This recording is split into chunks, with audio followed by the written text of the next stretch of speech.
Baik, assalamualaikum warahmatullahi wabarakatuh.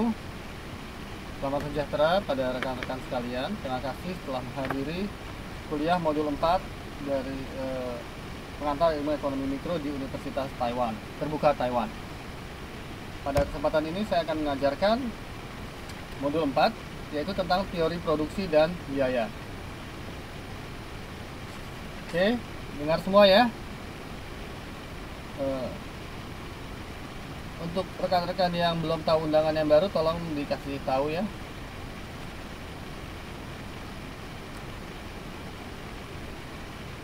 Baik, sekarang saya akan menjelaskan tentang pengertian periode produksi dan biaya.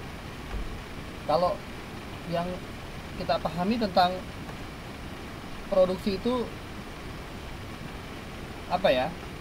Kalau produksi ialah merupakan proses pengolahan input atau beberapa input menjadi output. Bisa dilihat di halaman 4.3 di modul 4.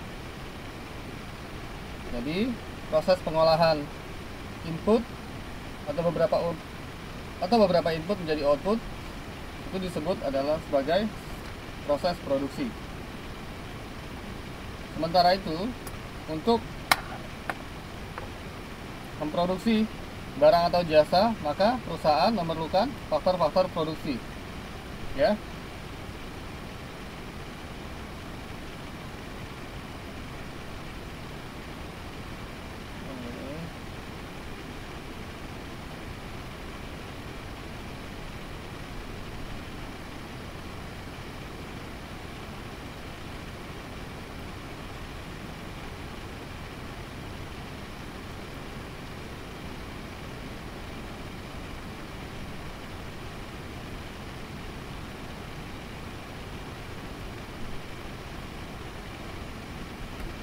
Nah, faktor-faktor produksi itu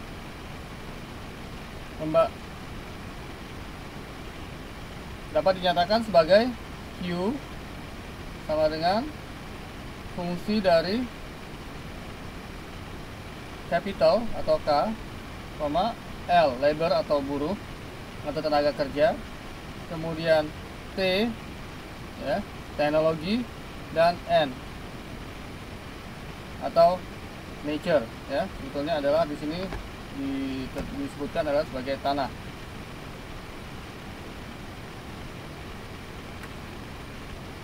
Seperti yang kita ketahui, kalau kita membuat suatu model ekonomi, maka yang lain selalu dianggap konstan, yaitu memenuhi hukum Ceteris-Paribus. Sehingga pengaruh suatu input terhadap output dengan input-input lain dianggap konstan dapat dituliskan sebagai fungsi dari L, misalnya tenaga kerja, K, T, N. Nah, tanda garis besar di sini mendatar adalah tanda simbol sebagai konstan.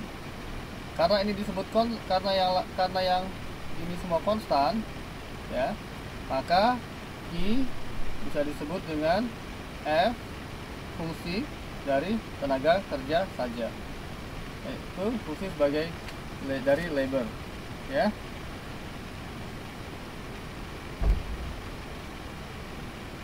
Nah, sekarang berikutnya kalau produksi merupakan fungsi-fungsi dari faktor produksi, maka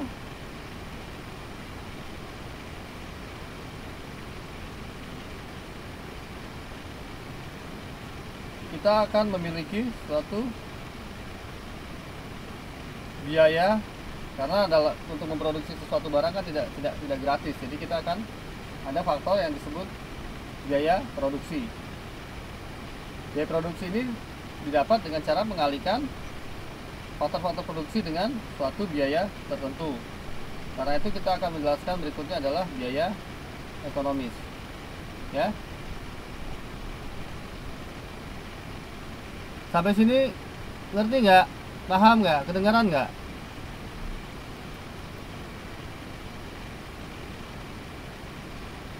ya. Mohon maaf kalau suaranya kurang keras karena ini speakernya eksternal ya, karena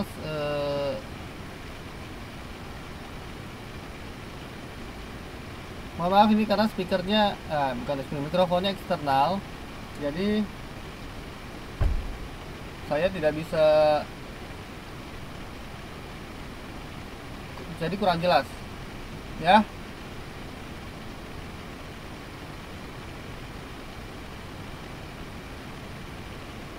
Speakernya aja dibesarkan coba ya, karena saya agak sulit ini.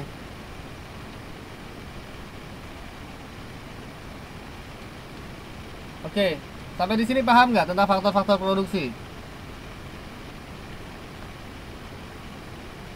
Paham tidak?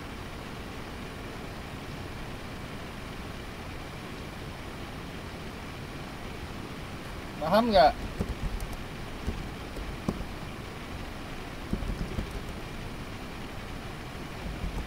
Ya.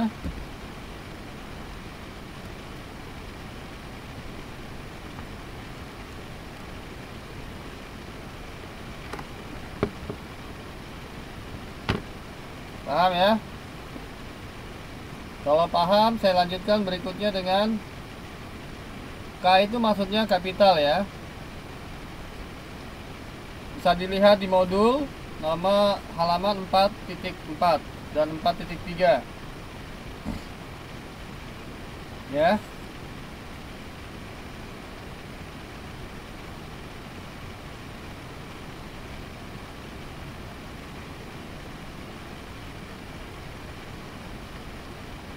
Jadi sekarang saya kembali lagi ke sini. Dari semuanya ini, faktor-faktor produksi ini kan masing-masing kita bisa melihat biaya dari sebuah output, dari suatu output, misal apakah itu barang ataupun jasa ya. Jadi dengan mengalihkan faktor-faktor produksi tersebut dengan sejumlah biaya tertentu. Berikutnya saya akan menjelaskan tentang pengertian biaya ekonomis ya.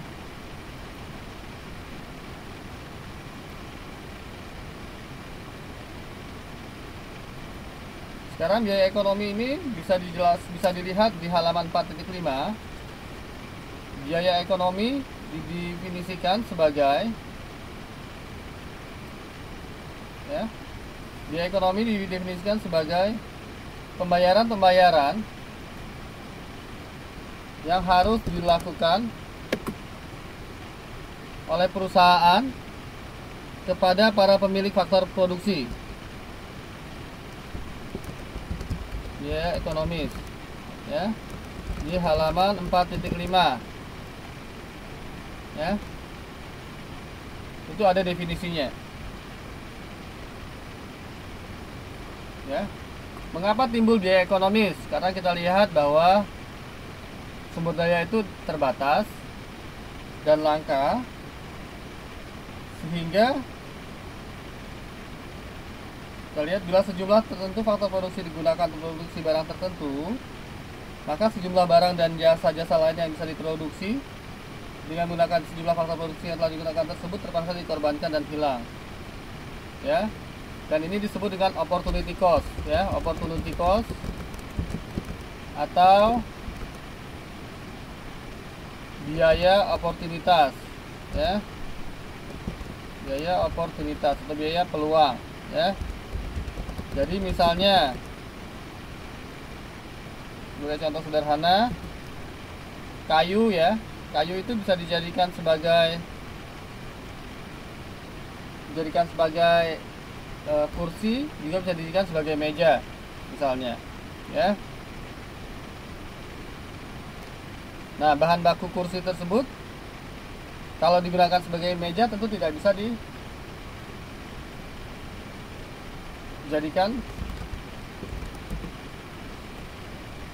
dijadikan meja. Jadi ada opportunity cost yang hilang ya. Biaya ekonomi bukan biaya oportunitas ya, tetapi timbul karena ada opportunity cost Oke, paham? Biaya ekonomi sementara biaya ekonomi didefinisikan sebagai pembayaran yang harus dilakukan oleh perusahaan kepada para pemilik faktor produksi, ya. Jadi misalnya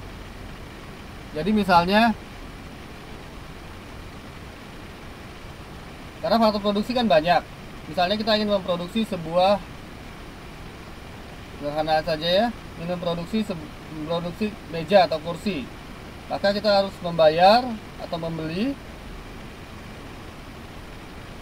bahan bakunya. Contohnya adalah meja, paku, dan lain sebagainya ya, cat dan lain sebagainya. Kemudian kita juga harus membayar gaji pegawai, ya. Faktor produksi gaji pegawai itu faktor produksi L atau tenaga kerja.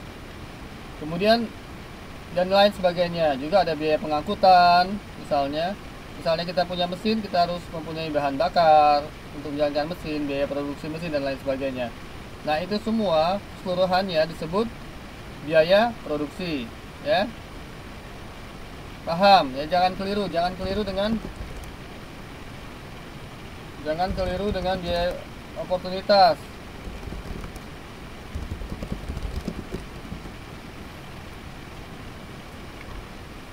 Oke, paham ya? Sampai di sini paham nggak? Halo?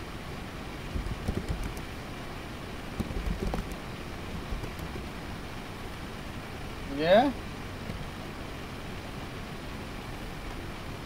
Nah, faktor produksi itu ada dua ya. Lihat di halaman 4.5 paragraf berikutnya.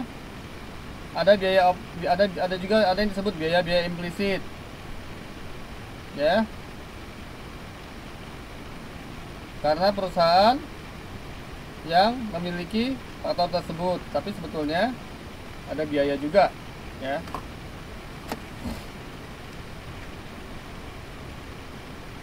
Sementara biaya eksplisit adalah biaya yang kita bayarkan ke pihak lain, ya.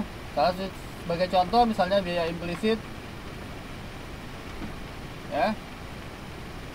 Misalnya restoran, atau toko itu, gedung itu adalah milik sendiri, ya. Karena dia tidak perlu menyewa gedung atau tidak perlu menyewa toko, ya. Jadi sebetulnya dia harus membayar sewa gedung atau sewa toko, tetapi karena dia milik sendiri, maka dia seperti tidak perlu membayar, tetapi dia harus membayar kepada dirinya sendiri, ya. Kalau dalam menghitung suatu faktor produksi, tentu kita harus gunakan itu juga, ya, sebagai suatu komponen biaya. Sementara biaya eksplisit tadi, misalnya kalian bekerja atau saya bekerja. Nah, saya misalnya bekerja menjaga toko, ya, dan itu saya adalah pihak yang faktor yang eksplisit, biaya eksplisit. Jadi karena saya dibayar oleh si pemilik toko sebagai faktor tenaga kerja, ya, sebagai F dari L, ya.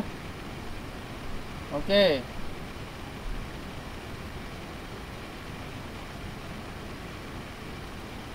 Paham? Saya pengen tanya ya,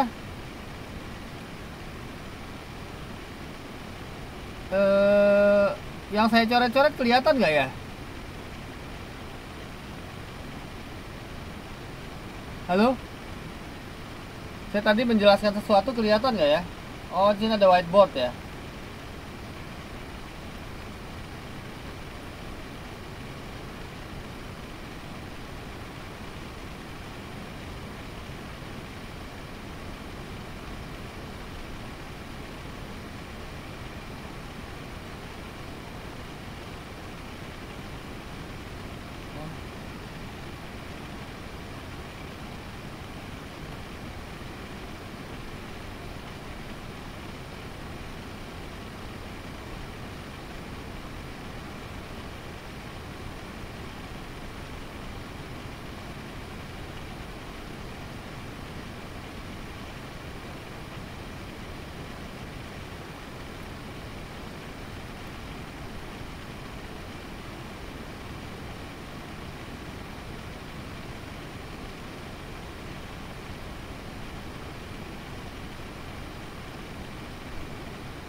Wah, kurang bagus. Saya tadi, aduh.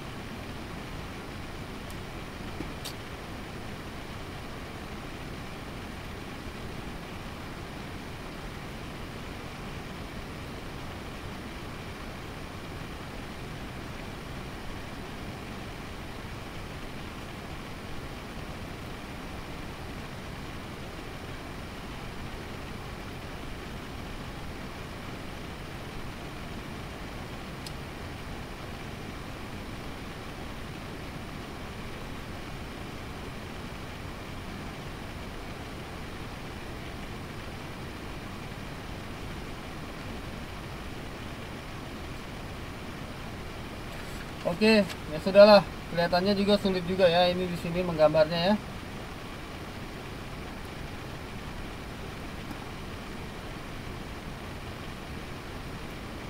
Nanti bisa dilihat di siaran ulang aja lah. Tadi saya sudah mencoret-coret. Nah, berikutnya kita akan bahas tentang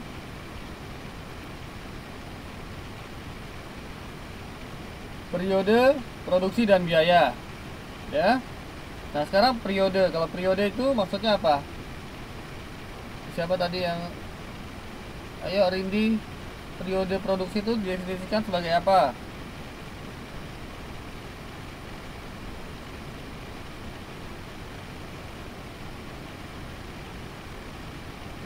Ya, periode memang jangka waktu, ya. Kemudian, nah dalam proses produksi kita selalu menganalisa produksi dalam dua dalam dua periode ya. Jadi ada periode jangka pendek dan periode jangka panjang, ya. Mengapa kita perlu menganalisa periode jangka pendek? Dengan periode jangka pendek kita bisa mengetahui bahwa penyesuaian dilakukan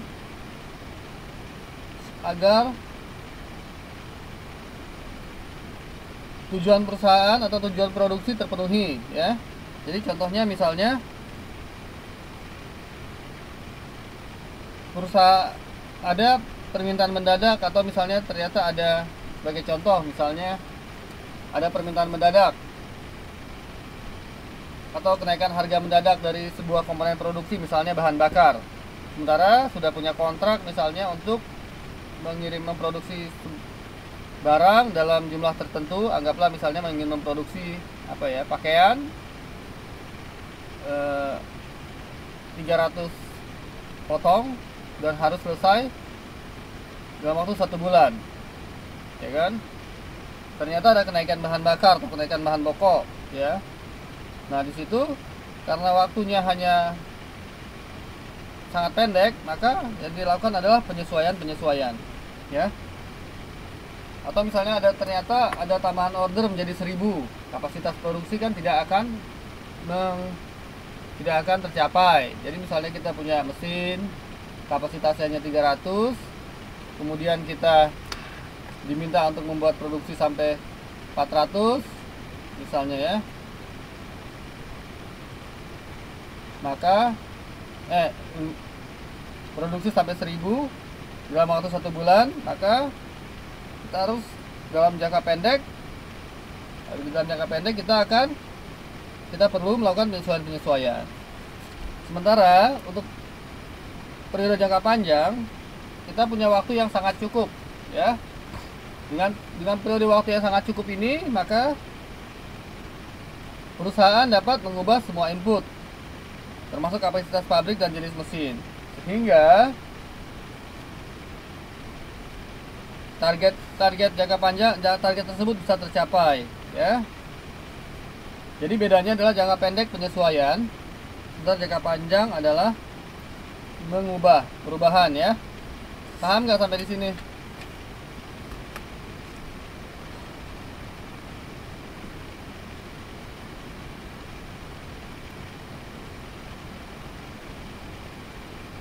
Paham ya?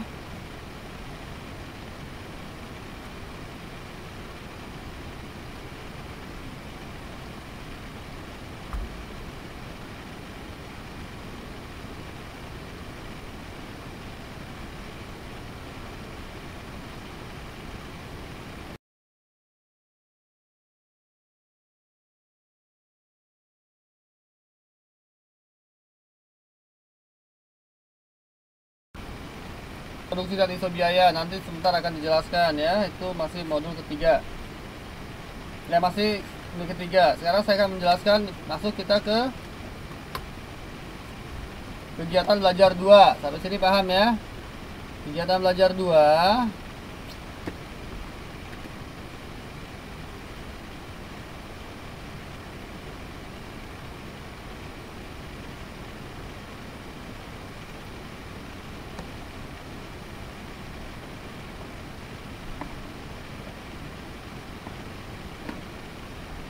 kita akan menganalisa produksi, yaitu biaya periode produksi dan biaya jangka pendek ya.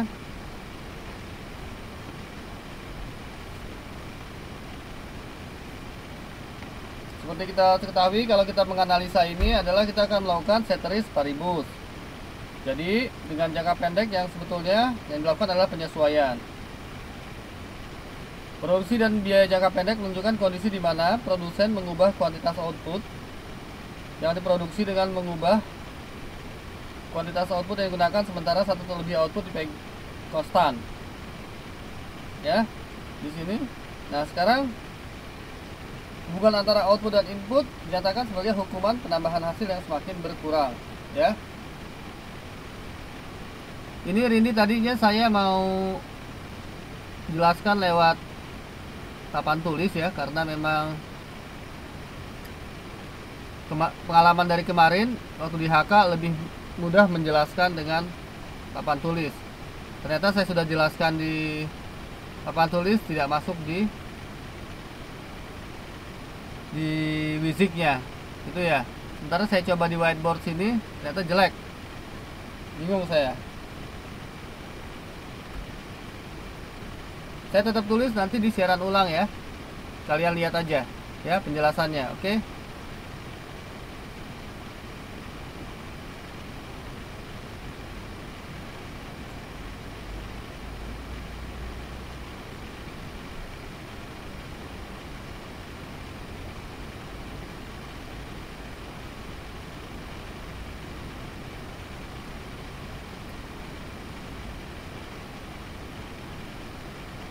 Sampai sini.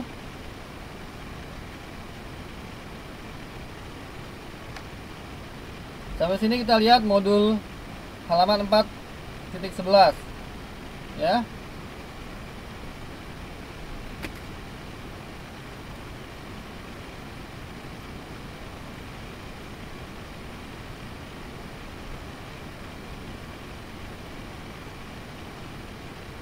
Ya.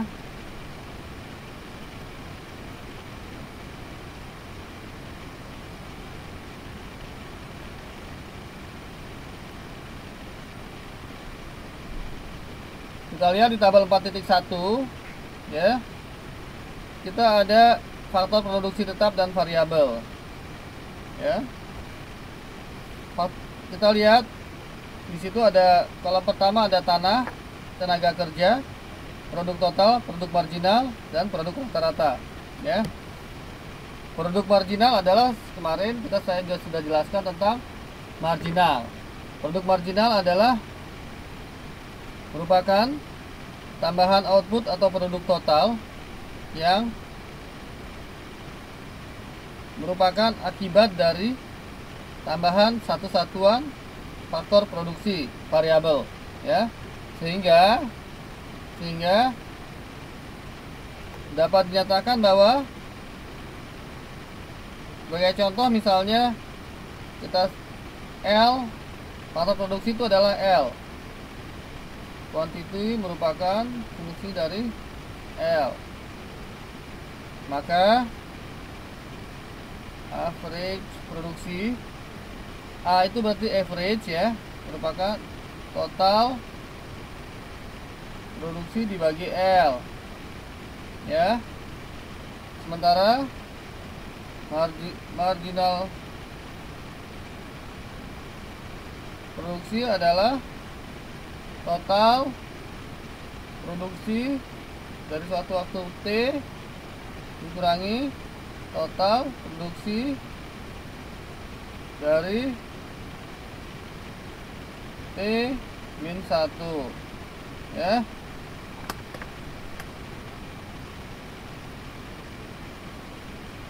Jadi kita lihat marginal produksi adalah sebagai contoh dari kolom kedua ke kolom baris kedua dan baris ketiga. Produk total misalnya 10 ya.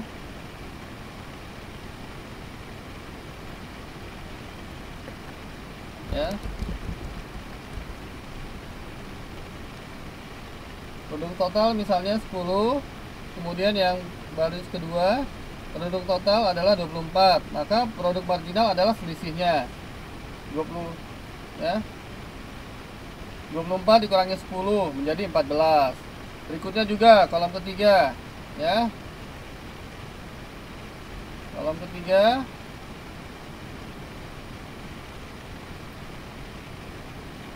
ketiga itu ada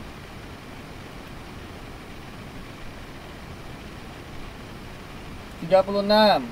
Sementara kalau baris ketiga adalah baris keempat adalah 36. Kemudian baris ketiga adalah 24. Ya. Jadi berapa ininya? Berapa selisihnya? Marginal produknya berapa? Atau halo? Sekarang saya tanya. Ya, oke, 12 ya. Didapat dari berapa? 12 itu didapat dari berapa?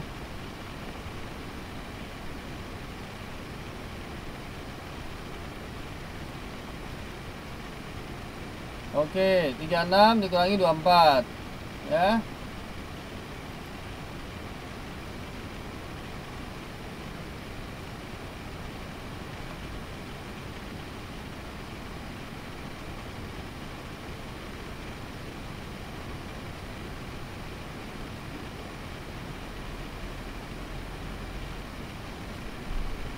Oke, paham ya?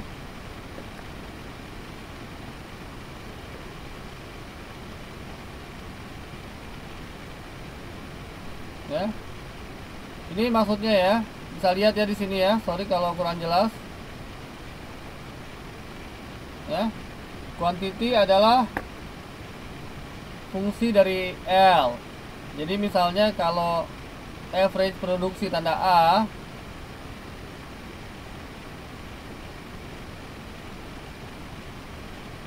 tanda A itu artinya average. Jadi rata-rata adalah total produksi dibagi jumlah tenaga kerja. Jadi misalnya untuk baris yang ketiga saya tanyakan ya. Baris yang ketiga produk rata-ratanya berapa?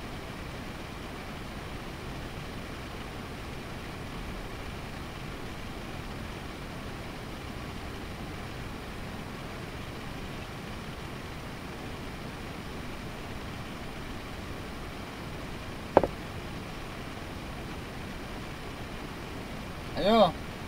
12 ya, 12 didapat dari mana?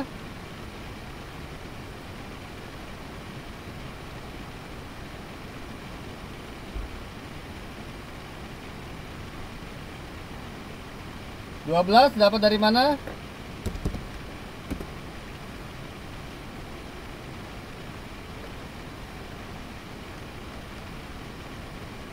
Ya, apa? 24 dibagi 2 ya. 24 dibagi 2 ya, bukan 36 dikurangi 24 ya Is ya, karena ini adalah produk rata-rata. Saya menjelaskan tentang produk rata-rata ya.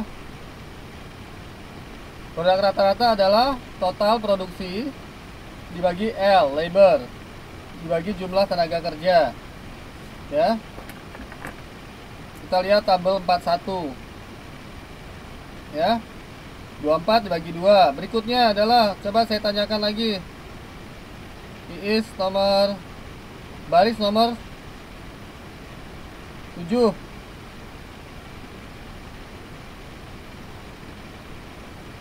Baris nomor 7.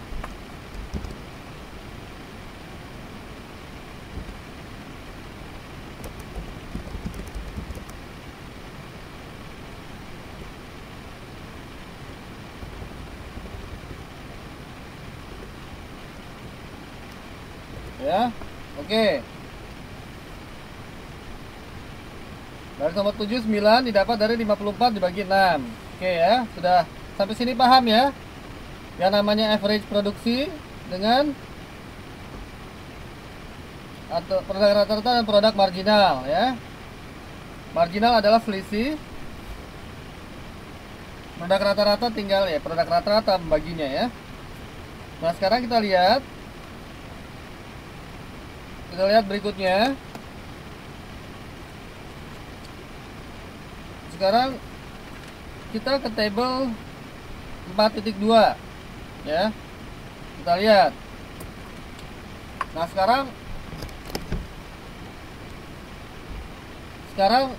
saya akan menjelaskan dalam suatu biaya produksi, suatu biaya produksi, maka terdapat dua buah komponen biaya secara sederhana ya, yaitu biaya tetap dan biaya variabel. Sebagai contoh misalnya ya, biaya variabel adalah kalau biaya tetap adalah biaya yang tidak berubah walaupun faktor tenaga kerja, faktor produksinya berubah ya, namanya biaya tetap. Sementara biaya variabel adalah biaya yang berubah sesuai dengan banyaknya faktor produksi. Nah, sebagai contoh misalnya di sini adalah biaya tenaga kerja. Makin banyak tenaga kerja, ya kan? Tenaga kerja adalah faktor biaya variabel, adalah suatu biaya variabel. Karena makin banyak tenaga kerja, ya, makin banyak uang yang harus dibayar, ya. Sebagai contoh, di sebuah toko, maka biaya tetap adalah sewa toko dan biaya ya.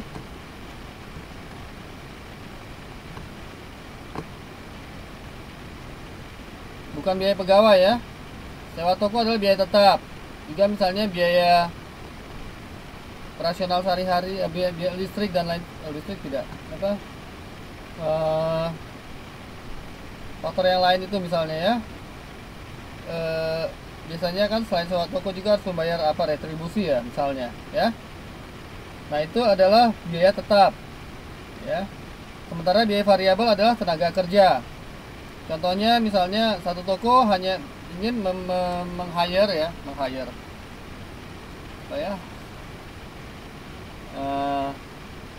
ingin memakai satu orang tenaga kerja sebagai penjaga toko ya, maka bayarnya hanya satu orang saja. Tetapi kemudian misalnya tokonya berkembang, maka dia akan membayar, dia ingin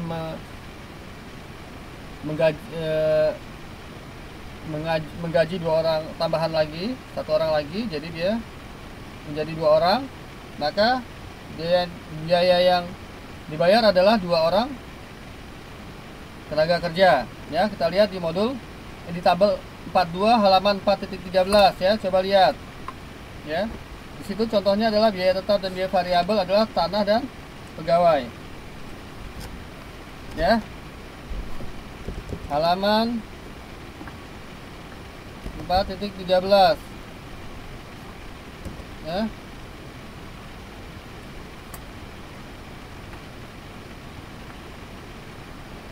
Nah, produk total ya,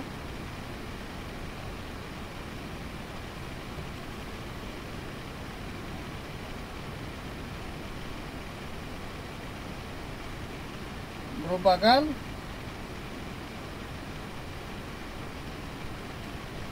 output dari biaya total dikali faktor produksi.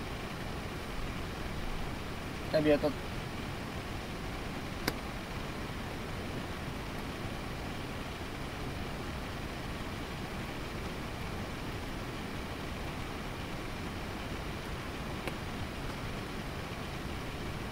Sekarang saya akan menjelaskan kurva 4.1 ya. Kurva 4.1 ya.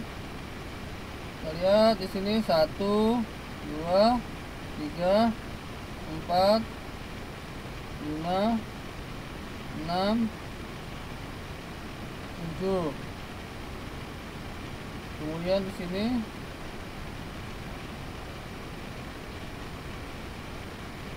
20 40 60.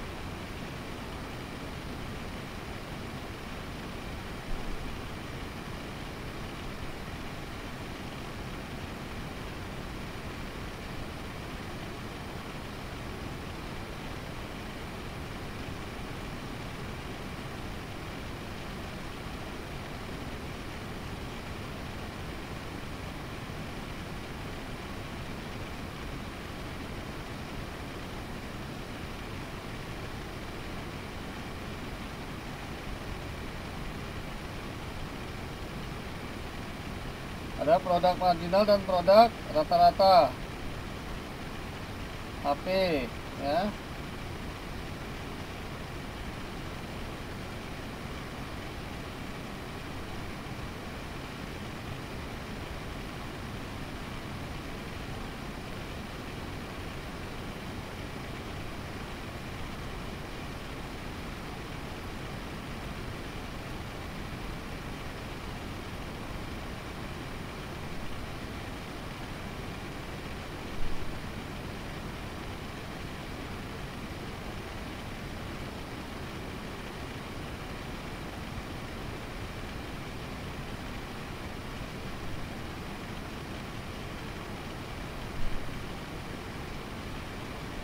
Kurva di halaman 4.12 ya. 41 dan 42. Ya, kita lihat di sini.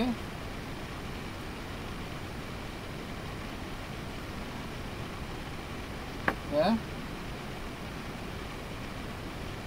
Kurva tenaga kerja kita lihat menaik ke atas. Itu bisa dilihat dari tabel 42, kita lihat saja. Ya. Total produk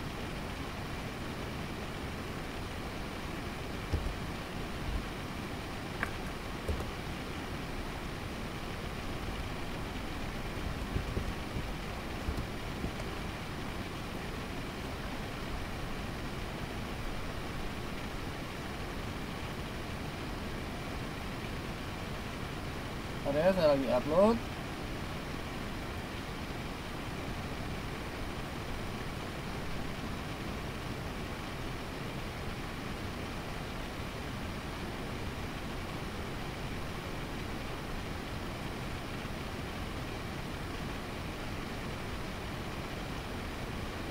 Ya, kalau kita lihat dari kurva di sebelah kiri, sebelah kiri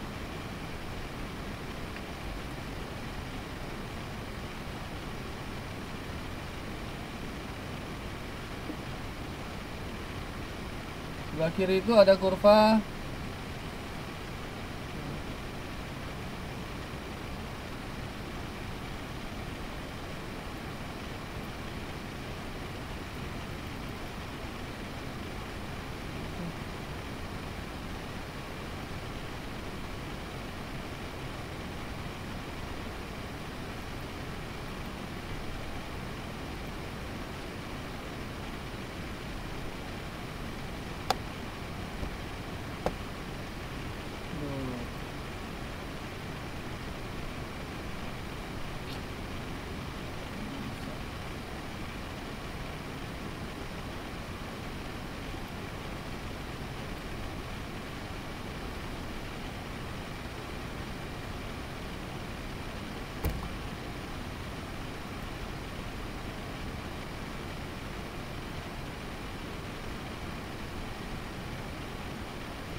ya. Sekarang saya akan coba menjelaskan kurvanya ya. Mohon maaf gambarnya pecah-pecah. Bingung saya ngajar begini.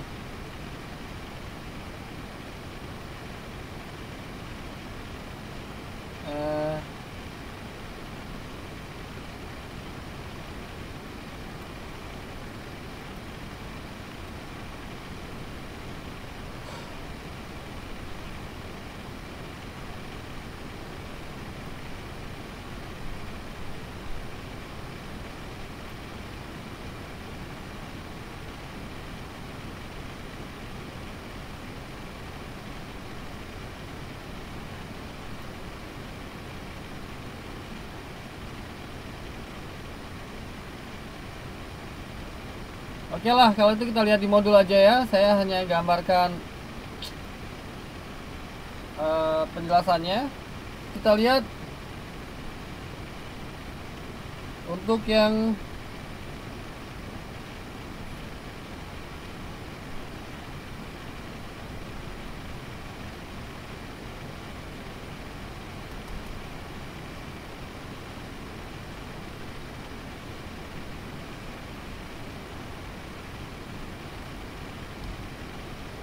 kurva tenaga kerja, kita lihat gambarnya.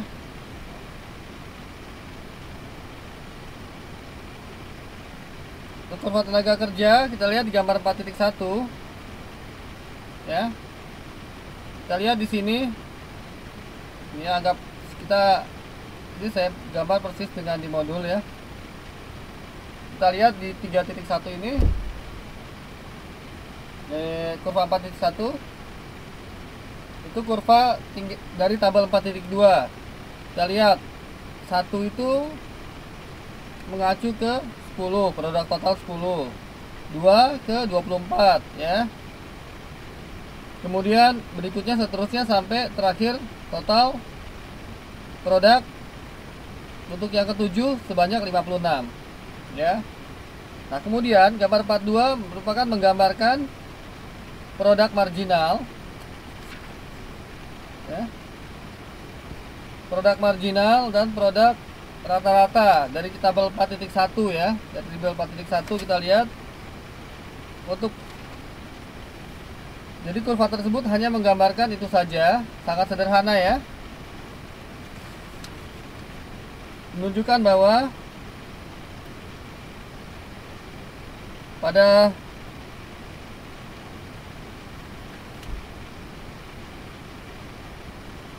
kurva marginal produk dan average produk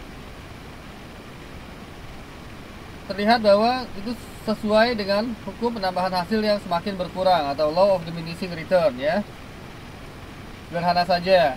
Kemudian kita sekarang ke gambar 43. Gambar 43 itu mengacu ke tabel 4.2. Kita lihat TFC adalah total fixed cost ya. Kita lihat untuk yang pertama 10, baris yang kedua juga 10, baris yang ketiga 10, seterusnya sampai baris ketujuh 10, sehingga gambarnya merupakan garis lurus ya. Jadi gambarnya adalah garis lurus ya.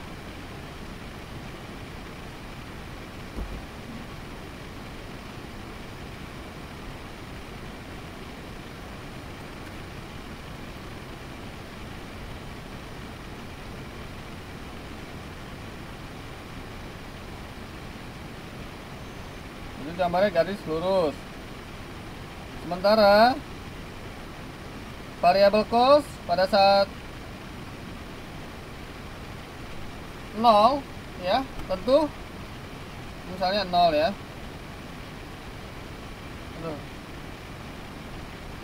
Pada saat 0 dia akan tetap 0. Kemudian berikutnya seterusnya sampai kita lihat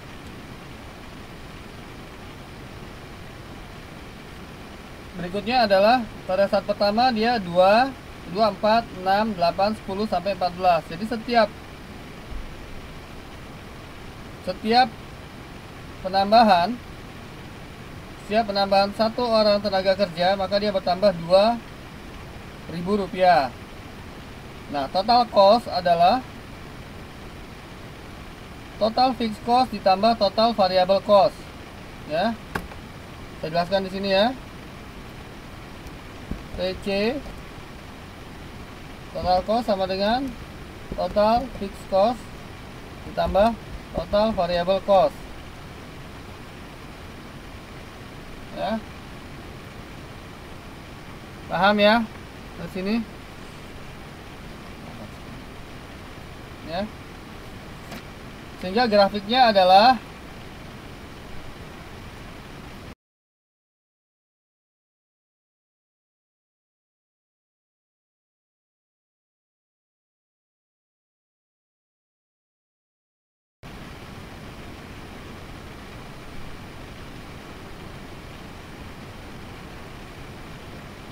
Sehingga grafiknya adalah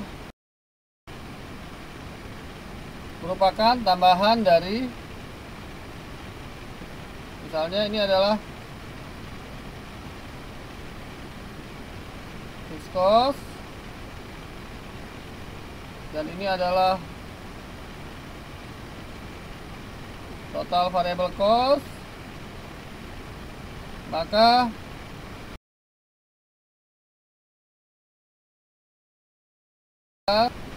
total cost karena adalah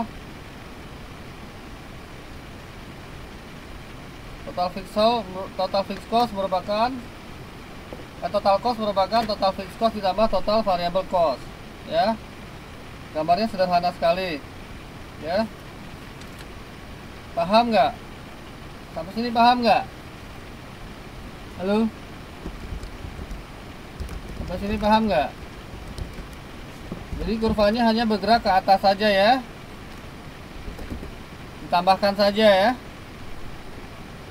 Kita lihat kurva total cost itu sama dengan kurva total variable cost, hanya dia digeser ke atas sedikit, ya, sebesar 10, ya, karena biayanya adalah 10. Nah, berikutnya saya akan menjelaskan tentang biaya jangka pendek, ya. Biaya tetap total fixed cost adalah biaya yang tidak berubah karena perubahan output. Biaya tetap berhubungan erat dengan kapasitas pabrik dan karena itu harus dibayar meskipun outputnya 0. Sama seperti sewa rumah atau sewa toko. Walaupun kita nggak jualan, ya kita tetap harus membayar sewa toko, ya. Karena itu merupakan komponen biaya tetap. Ya, makanya diperhatikan untuk di tabel 4.2 semua sama dengan 0. Walaupun output sama dengan 0 pada baris pertama, maka dia tetap harus membayar 10. Sehingga biaya totalnya adalah 10.000. Oke. Sementara biaya variabel total atau total variabel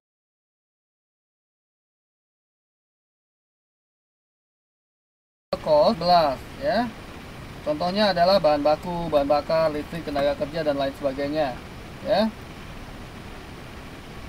Nah, sementara total seperti saya sudah jelaskan tadi, total cost adalah penjumlahan biaya variabel dengan biaya fix, ya. Jadi seperti contoh di tabel 4.3, TC sama dengan TFC ditambah TVC, ya. Contoh, ya. Sekarang saya tanya untuk baris yang untuk kuantitas output nomor 4, berapa variabel cost-nya?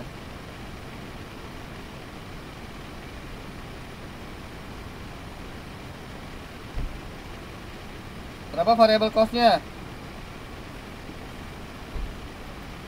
Berapa variabel cost untuk tabel 4.3,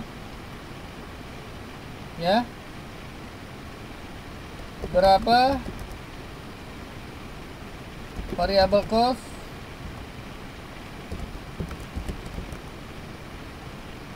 atau TVC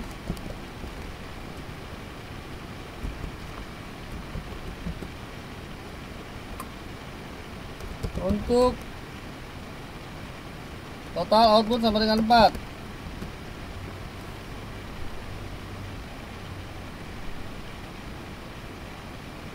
Nah, 110, ya. Nah, kita lihat di sini, ya. Kita lihat biayanya berubah-berubah, ya. Untuk pertama 60, berikutnya 40, 30 dan sebagainya, ya.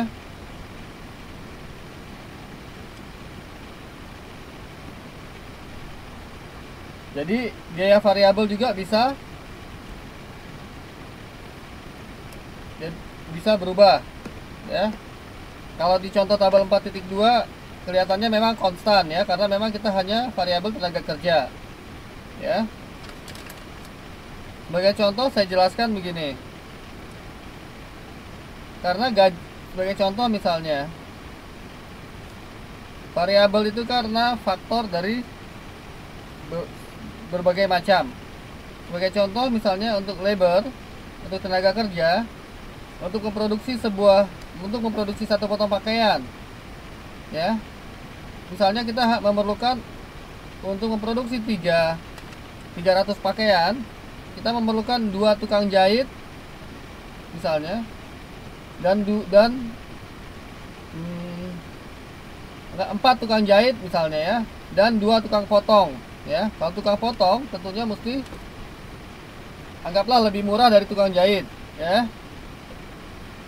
Sementara untuk memproduksi 1000 potong pakaian, kita memerlukan 6 tukang jahit dan 3 tukang potong ya. Kita lihat. Nah, karena gaji tukang potong dan tukang jahit itu berbeda, sehingga menyebabkan penambahan biaya variabelnya juga berbeda ya. Tidak selalu konstan ya. Jadi itu penjelasan dari tabel 4.3 ya.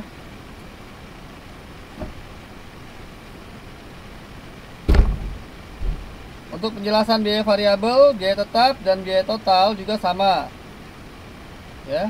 Biaya tetap rata-rata atau AFC, setiap ada A di depan, itu maksudnya adalah average, yang artinya adalah rata-rata. Jadi misalnya kembali lagi kita ke kuantitas nomor 4 ya, kuantitas 4. Biaya variabel rata-ratanya berapa? AVC nya berapa?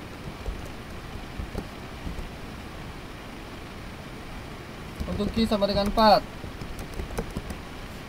27,5. Didapat dari mana? Didapat dari mana?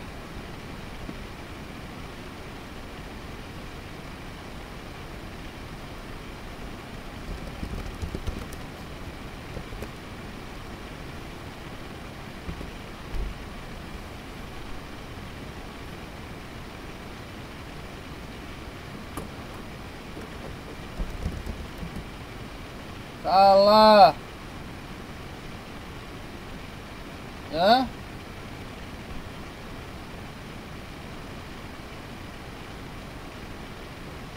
Betul ya, 110 dibagi 4. Betul ya, karena average sama dengan rata-rata ya. Ingat, A sama dengan average.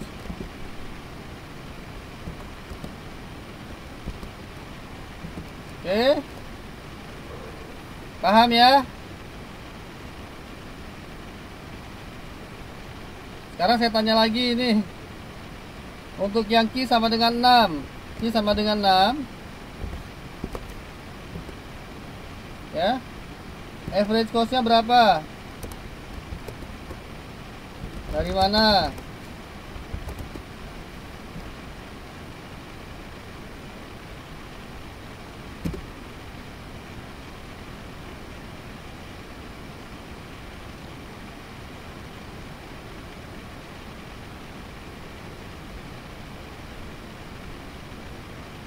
Salah lagi.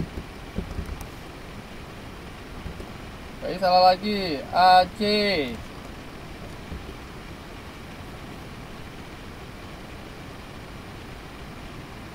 Kita lihat AC, bukan AFC. Ya betul, 330 dibagi 6. Betul ya.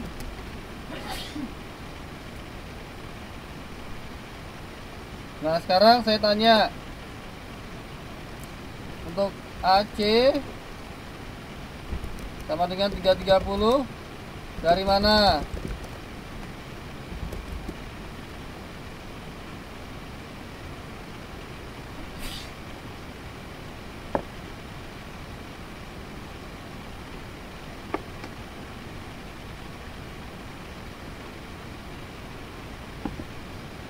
Ya betul, 210 tambah 110.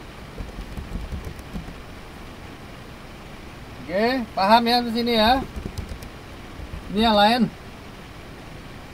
Yang lain kemana ini? Cuma ada CII sama Mbak Lasri. Oke, paham nggak ini Friska? Jueria apa Juju? Mbak Juju.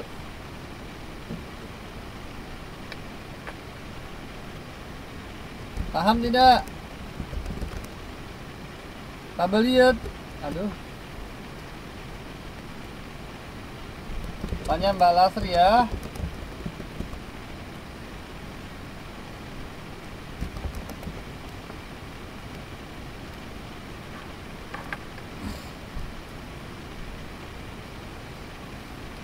Oke, sekarang kita masuk biaya rata-rata dan marginal, ya. Itu sudah saya jelaskan ya. Ya, tadi ya, biaya rata-rata kita hanya membagi ya AFC sama dengan total fixed cost dibagi quantity, ya. AVC sama dengan TVC, total fixed cost dibagi quantity, ya. Sebetulnya itu contohnya memang terlalu terlihat seperti sulit. Sekarang saya gampang saja lah. Sekarang gini,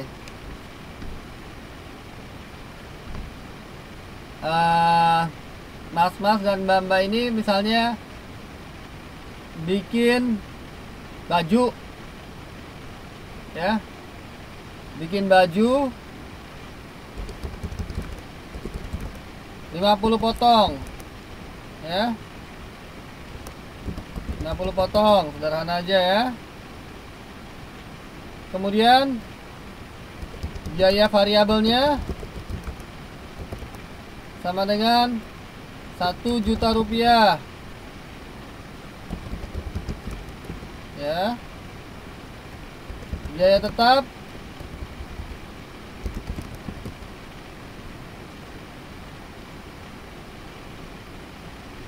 saya nggak tahu cara nulis lagi ya Mbak Juju ya. Jadi saya nulisnya di sini, saya nulis di papan tulis juga bingung ya. Udah dilihat di siaran ulang aja ya. Biaya tetap misalnya 500.000 rupiah,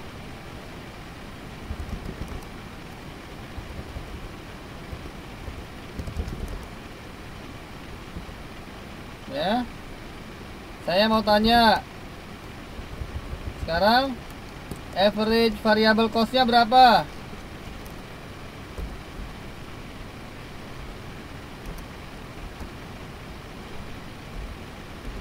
Ya.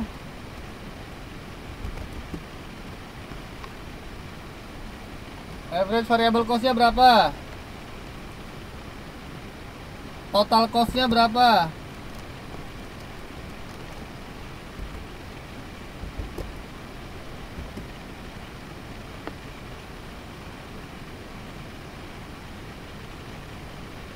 Itu 20 berapa?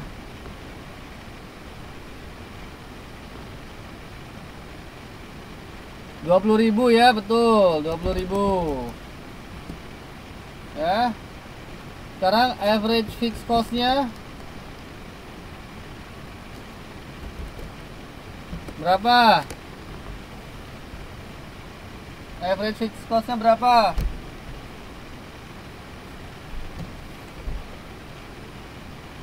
Ayo, Mbak Jue atau Mbak Juju ini. Ya, 10.000, betul ya. Nah, gampang kan? Nah, sekarang average cost-nya berapa?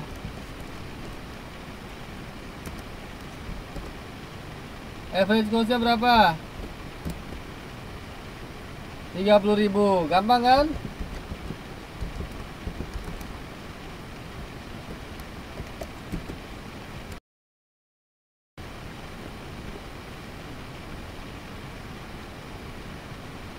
ya. Hanya dibagi dengan kuantiti, ya. Betul. Ya.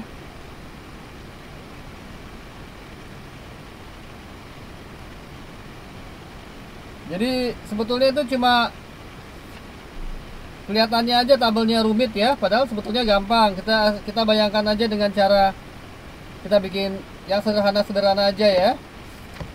Ya. Rata-rata adalah, selalu diingat, rata-rata, kalau rata-rata dibagi, maka kalau rata-rata itu adalah dibagi dengan kuantiti, ya, dengan kuantiti, ya. Kalau marginal sama dengan selisih, ya, selisih persatuan, selisih persatuan, ya. Sekarang saya tanya marginalnya ya. Sekarang kalau, ya, yang gampang aja lah.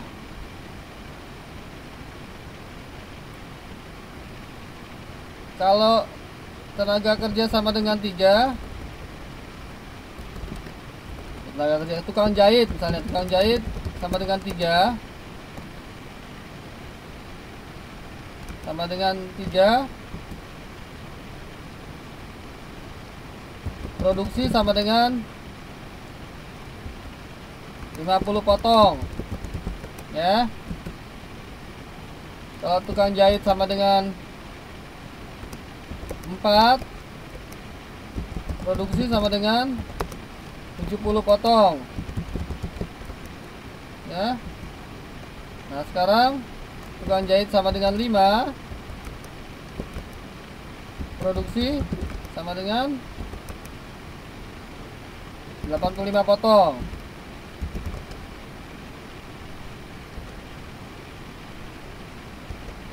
ya. Sekarang biaya produksi marginalnya berapa?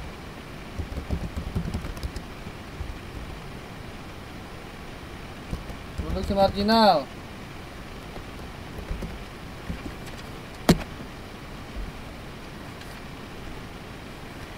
Produksi marginal berapa?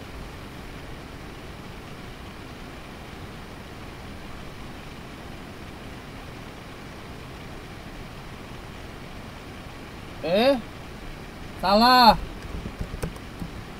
Marginal, saya tanyakan marginal.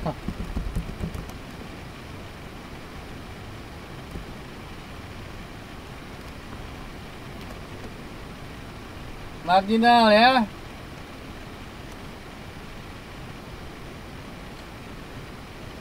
Ayo.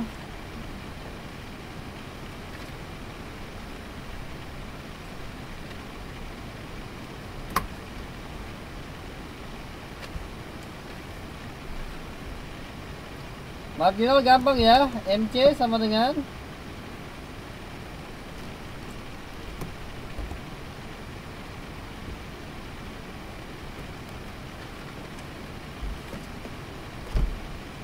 ini halaman 417 ya. Halaman 417.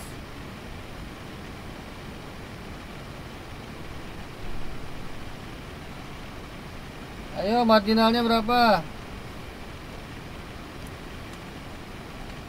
20 betul. Satu lagi.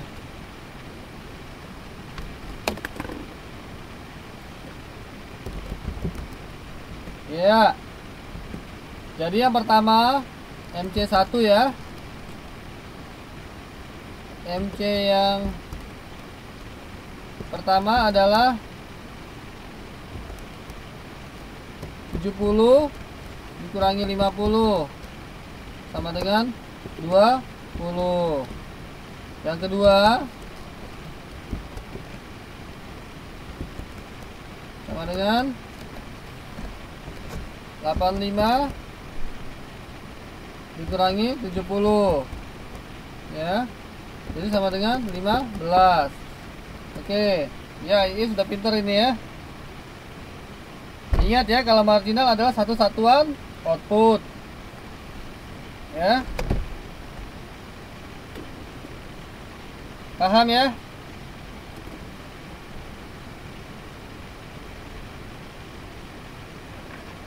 Sampai sini paham, Friska?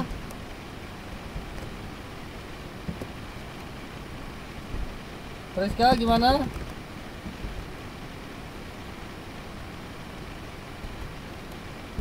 Jue. Pak RT mana Pak RT?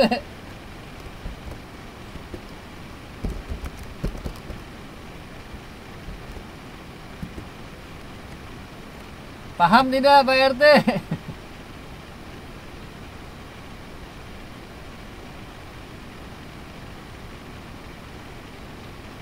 Oke ya, kita udah sampai biaya produksi marginal ya di sini ya. Nah sekarang tinggal hubungan antara AVC, AC dan MC.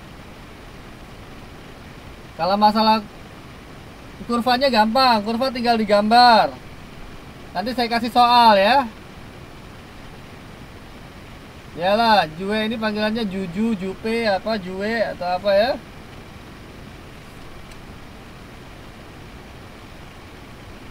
Nah sekarang saya akan menjelaskan tentang biaya dan produk marginal ya. Kita selalu ingat ya, minggu lalu di HK saya jelaskan pertemuan ketiga ya. Kita ada hukum penambahan hasil yang semakin berkurang atau law of diminishing return ya.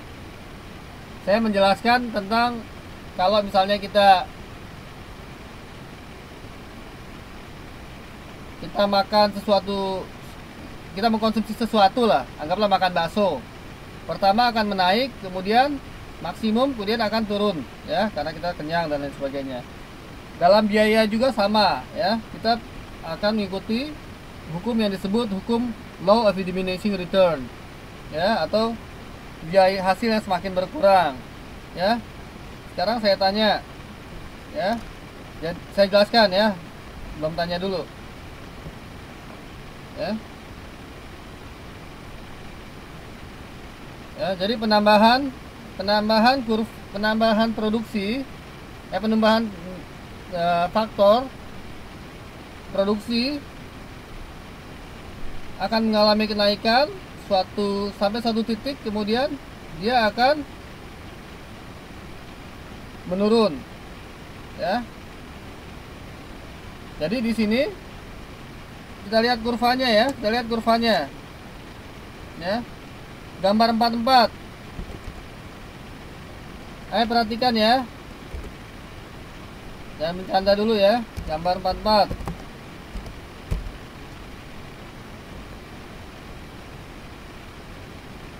Gambar 4.4. Ya. Marginal curve atau MC ya. Marginal cost atau MC, kurvanya ya. Dia akan turun satu titik, kemudian dia akan naik ya, dan dia akan selalu seperti itu ya.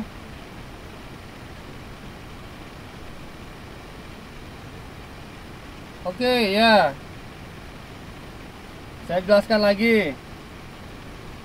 Kita lihat marginal cost ya, marginal cost.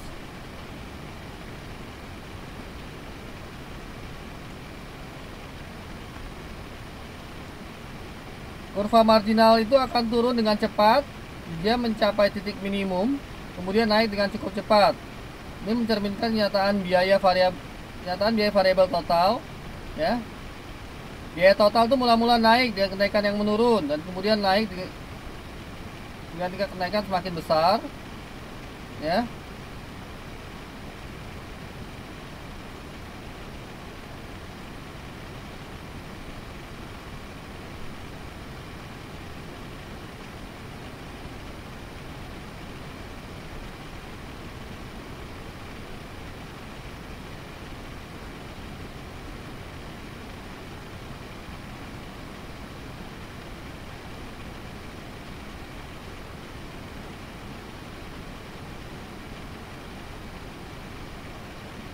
Halo, ya ini sudah dilihat belum gambar 44? Bisa ikutin saya nggak?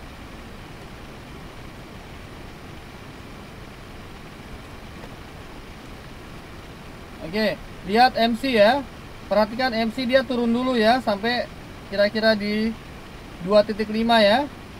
Kemudian dia naik, kemudian setelah turun sampai optimum, kemudian dia naik ya. Sampai pada saat key quantity sama dengan 6 dia naik ya. Nah, kita lihat karena marginal cost merupakan selisih dari total cost persatuan produk. Dari sini akan terlihat bahwa pertama kali total cost itu naik dengan kenaikan yang sedikit ya, atau menurun ya, sampai satu titik ya, dia akan naik, dia kenaikan yang semakin besar. Mengapa? Karena itu sesuai dengan hukum law and diminishing return ya.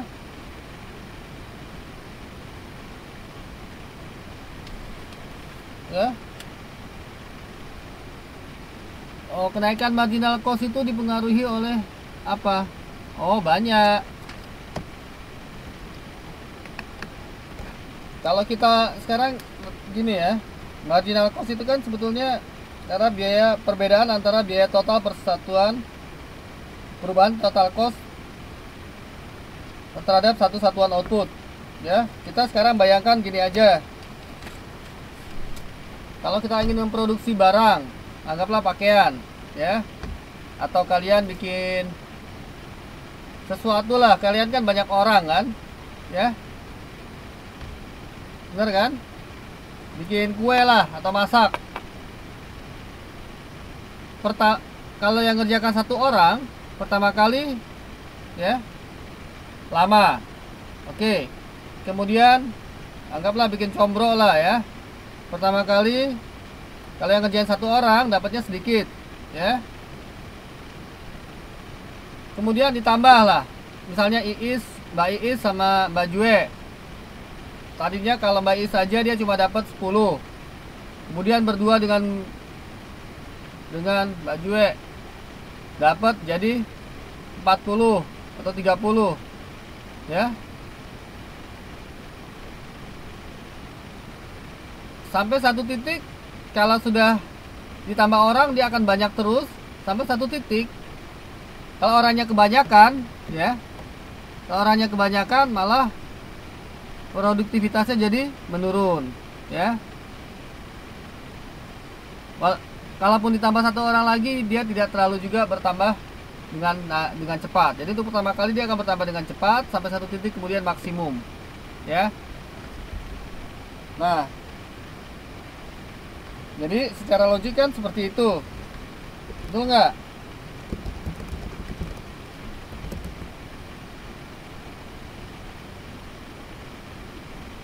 Ya,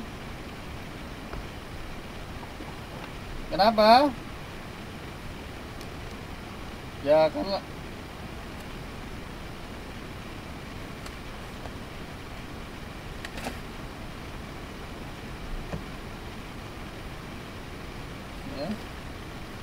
karena faktor yang lain banyak ya.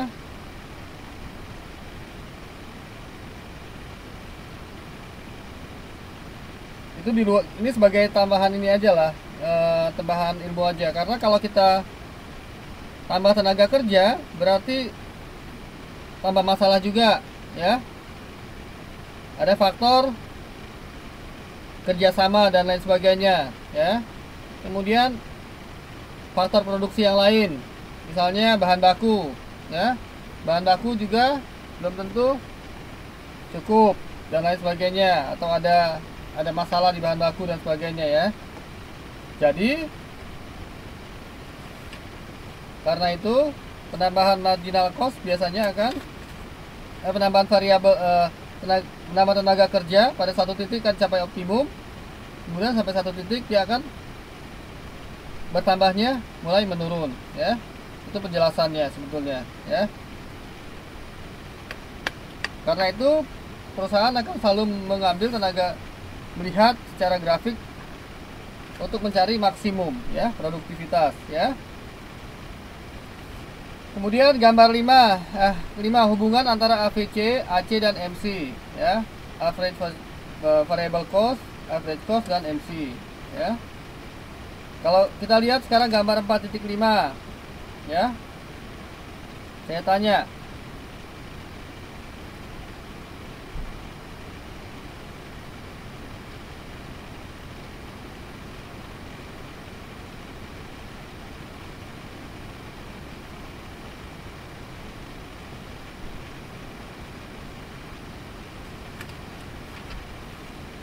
average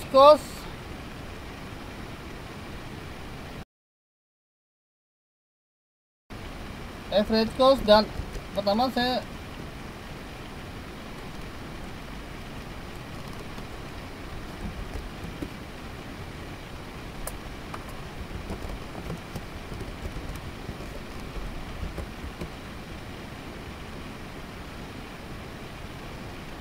average cost dan variable cost dan average cost. Kita lihat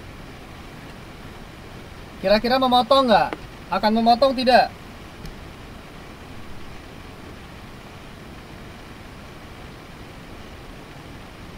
Mengapa tidak? Mengapa?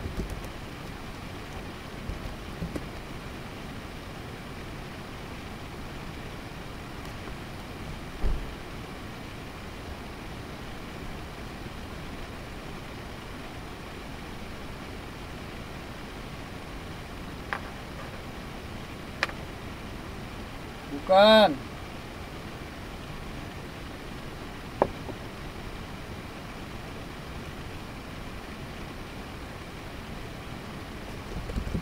Bukan ya. Itu salah, itu MC dengan AC. Ya. Karena AFC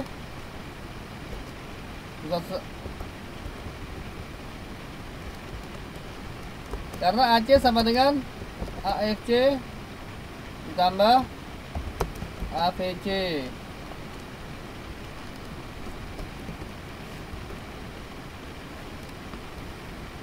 Karena average cost adalah fixed cost ditambah variable cost, ya kan? Sehingga AVC tidak akan mungkin lebih besar dari AC, ya.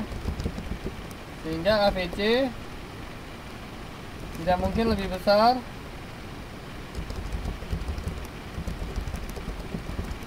dari AC.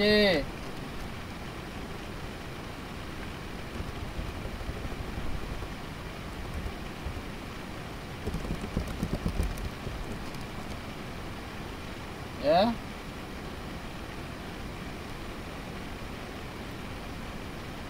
Kalau tidak mungkin lebih besar nggak, makanya dia tidak akan mungkin memotong.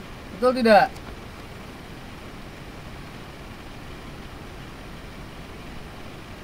Sementara MC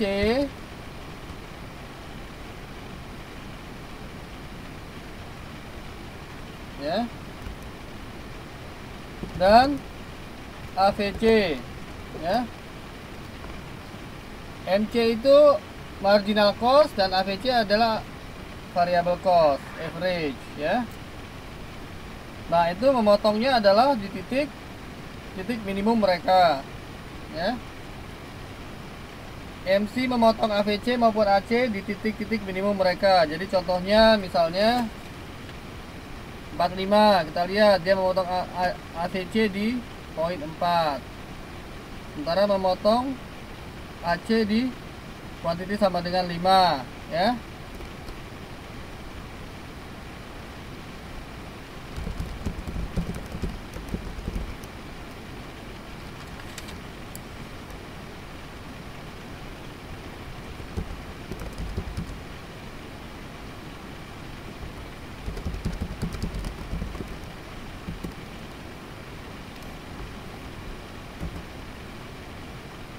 Kalau fixed cost dan MC ya,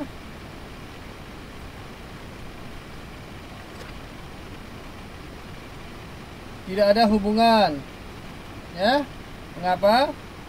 Karena memang tidak ada hubungan dengan output, karena fixed cost kan tidak ada hubungan dengan output ya.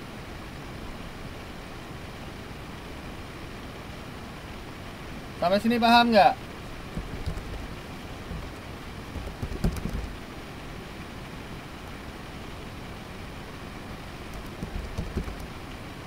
Sini paham tidak?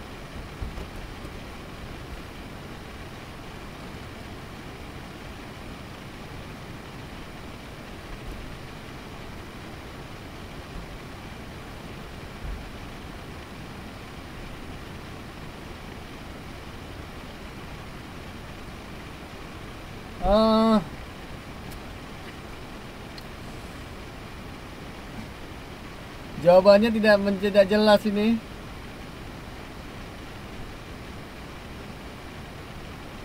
Ya. Oke ya. Kalau gitu saya lanjutkan ke berikutnya ya, periode dan produksi jangka panjang.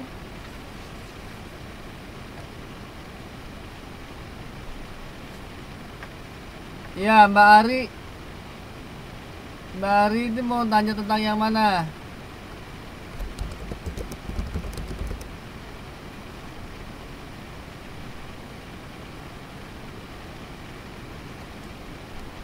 Minta dijelaskan yang mana Mbak Ari ini? Awalnya yang mana? Oke.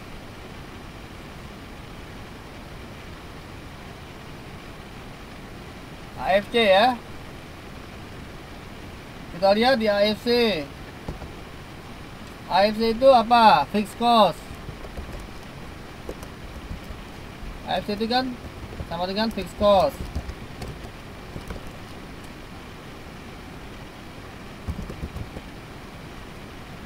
Kalau fixed cost, saya tanya Mbak Ari ya. Kalau fixed cost ada hubungan dengan output tidak?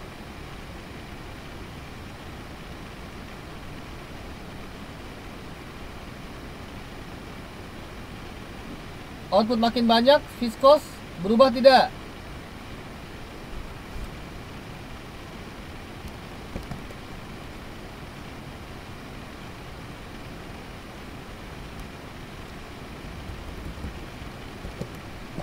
FC tetap.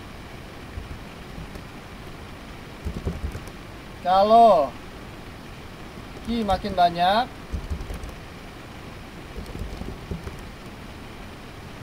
AFC makin kecil ya.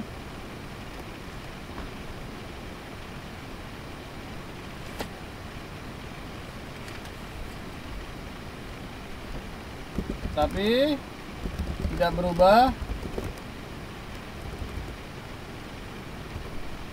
tidak berubah.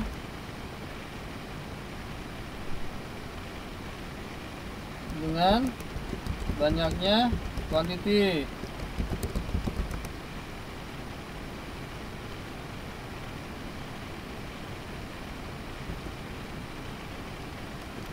AFC tidak mungkin tambah besar.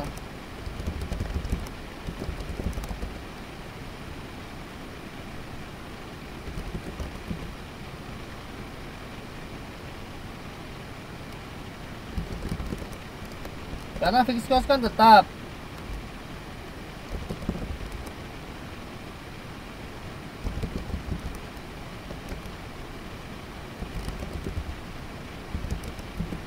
Ya.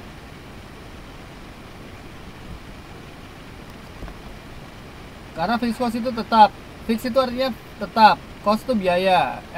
Jadi FC itu terlalu tetap untuk Q berapapun. Misalnya Q ada untuk produksi baju 1000 biji dengan 10.000 biji tetap sama karena ruangannya tetap satu. Ya, kalau Q-nya sedikit, AFC-nya lebih besar. Ya. Tapi fixed cost-nya tetap.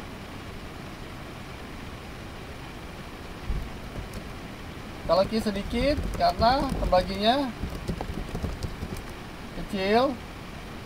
Karena baginya kecil jadi dia akan selalu ya.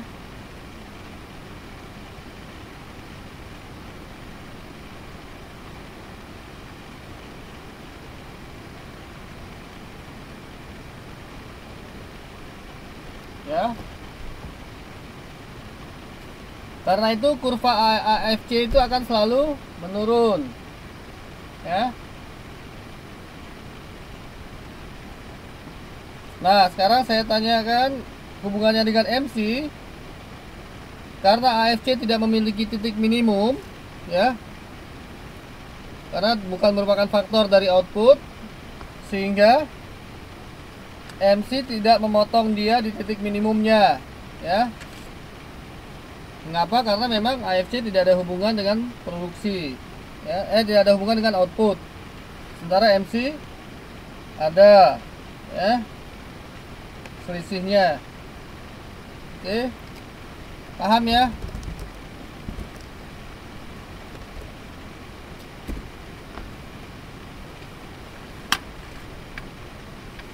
Sekarang saya lanjut ke periode produksi dan biaya jangka panjang ya, karena waktunya sudah mau habis ini.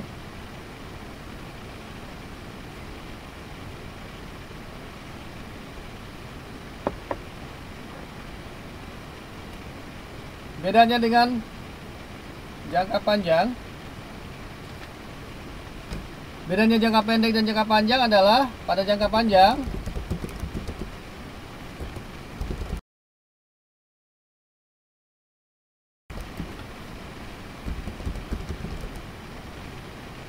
adalah variabel, ya, baca di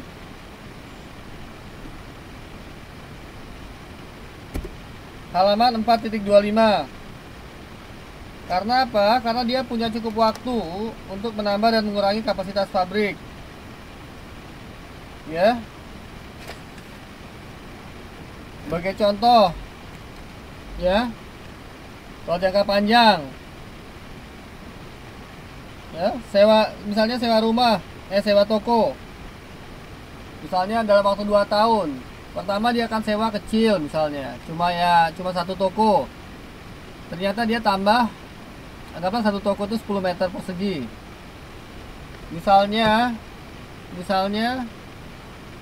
tahun kedua tambah banyak, ya, tahun kedua tambah banyak pembelinya, sehingga dia perlu toko lebih luas, ya, contohnya kan. Maka dia akan menyewa 2 toko misalnya, ya. Tapi kalau misalnya tambah sedikit, dia mungkin memutuskan untuk hanya menyewa separuhnya, jadi 5 meter persegi misalnya, ya, kan? Ya, contoh. Sehingga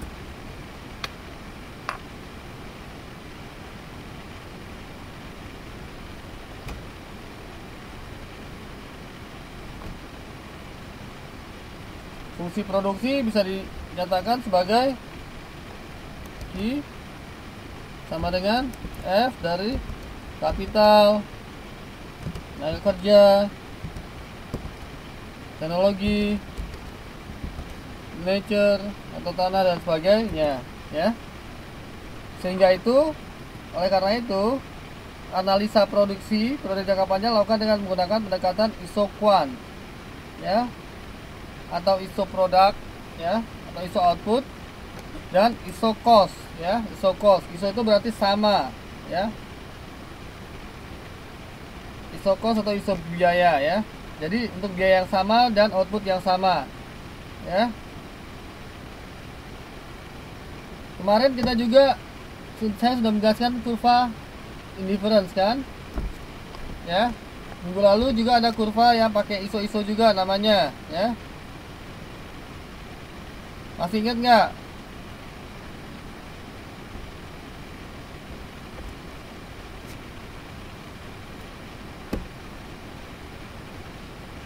Ya, kurva indifference, ya. Kita lihat bedanya dalam teori konsumsi. Seorang konsumen ingin mencapai kepuasan maksimal, mungkin berdasarkan preferensi konsumsi dengan kendala pendapatan. Jadi kalau kemarin kurva indifference kita ada konsumsi yang ada kurva kita analisa berdasarkan kepuasan yang sama, ya. Tapi di sini sekarang kita akan analisa berdasarkan iso produk dan iso biaya, Jadi kita berusaha meminimumkan kombinasi faktor produksi supaya produksinya maksimum, ya. Dimana-mana minimum biaya dengan output maksimum, ya. Kalian lihat di gambar di part 27 ya, baca saja ya.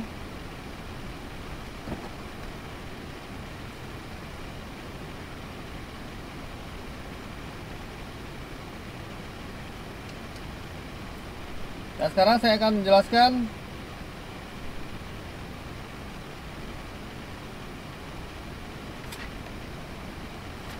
gambar 47 ya. Kurva isi produk itu ciri-cirinya berikut, berlereng menurun ya. Karena sampai sejauh tertentu dua faktor produksi dapat saling mengganti dalam produksi output ya. Jadi kombinasinya bisa K dan L. Misalnya K itu adalah kapital dan L adalah labor, tenaga kerja. Ya. Kita lihat dia akan menurun. Ya, ciri-cirinya. Jadi misalnya A itu adalah kombinasi dari kapital 6 dengan 1, 4 dengan 2, 3 dengan 3 dan sebagainya, seperti tabel 44 ya. Ya.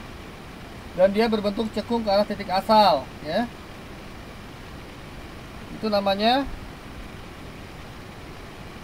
kurva isoproduk ya. Cekung menurun ini karena menggambarkan kombinasi ya. Ya.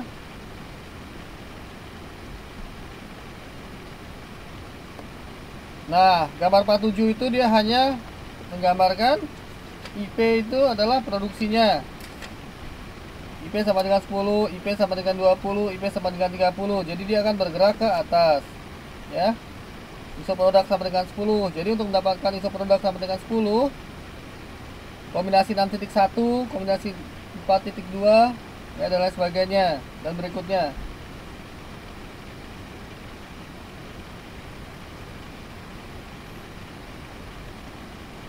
Nah, di sini ada disebut istilah marginal rate of technical substitution atau marginal rate of technical substitusi ya, MRTS ya. Nah, misalnya kita mempunyai isoproduk ya, IP sama dengan 10, maka kita bisa menggantikan satu satuan L dengan sebanyak berapa satuan dari K. Anggaplah L itu tenaga kerja ya. Ya. Jadi misalnya untuk mendapatkan kurva mendapatkan 10 produksi, maka capital yang dibutuhkan untuk menggantikan jumlah tenaga kerja berapa? Nah, itu didefinisikan sebagai delta L dibagi delta K ya. Tanda segitiga itu artinya delta ya. Selisih dari labor, jumlah tenaga kerja dibagi selisih dari jumlah kapital ya.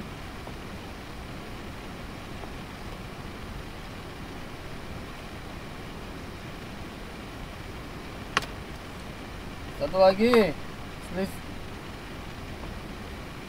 kurva isoproduk itu tidak mungkin saling memotong ya. Karena tidak mungkin pada satu titik terdapat dua kombinasi yang tidak mungkin di suatu kombinasi di titik A menghasilkan kuantitas output yang berbeda ya. Sampai sini paham nggak? Ya, di halaman 430.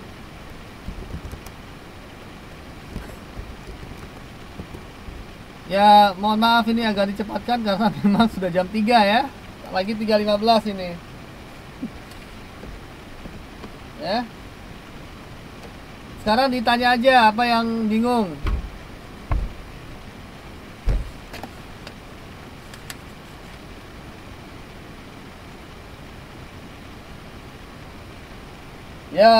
Ya sama dengan ciri-ciri kurva indifference. Cuma kalau kurva indifference kan kita bicara tentang teori konsumsi. Kita punya constraint, punya batasan adalah pendapatan ya. Ya, kalau di sini adalah constraint-nya adalah kombinasi faktor ini tadi ya. faktor produksi. Nah, ya kurva ISO produk tidak mungkin berpotongan, ya, Mbak Lastri ya, karena memang tidak mungkin ada suatu kombinasi menghasilkan kuantitas output yang berbeda, ya. Paham ya Mbak Lastri ya? Perhatikan ya. Jadi gambar 49 itu adalah titik contoh yang salah. Ya. Indifference itu kurva konsumsi ya. ISO produk itu kurva produksi.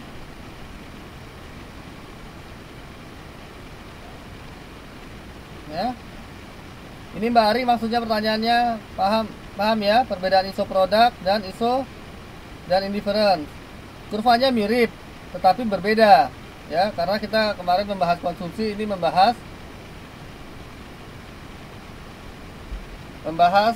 produksi, tetapi sama saja karena kalau kemarin kan kita membahas dengan duit berapa kita mendapatkan dengan batasan duit tertentu kita mendapatkan kombinasi yang optimal ya. Oke, misalnya jumlah baju dan jumlah celana dan lain sebagainya ya. Nah, kalau sekarang adalah dengan jumlah faktor produksi, misalnya dengan 10 orang tenaga kerja dan uang dengan modal 100.000, misalnya 1 juta, maka untuk dapat menghasilkan produk sebanyak 10 satuan, misalnya 10.000 combro misalnya ya. Misalnya. Dan untuk memproduksi 10.000 combro, jadi saya jelaskan gini ya, ISO produk ya. ISO produk.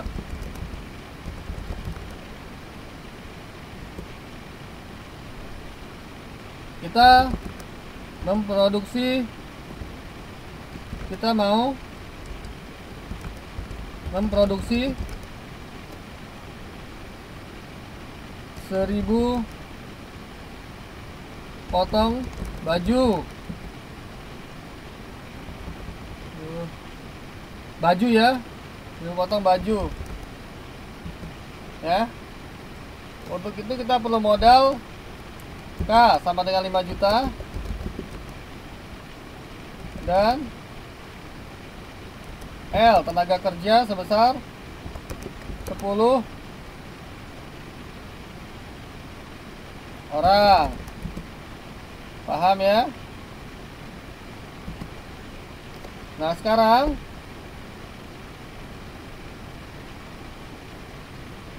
untuk memproduksi 1000 yang sama,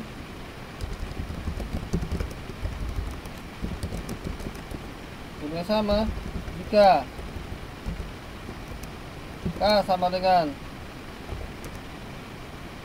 4 juta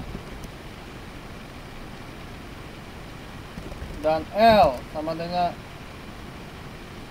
L misalnya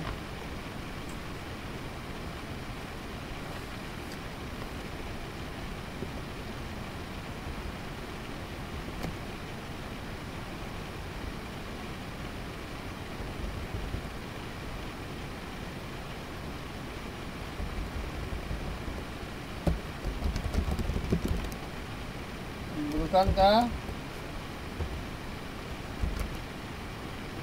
dengan 4 juta dan L 12 orang.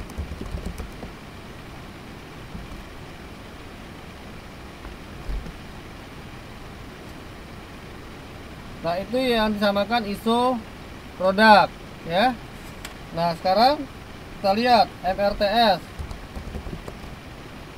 MRTS nya sama dengan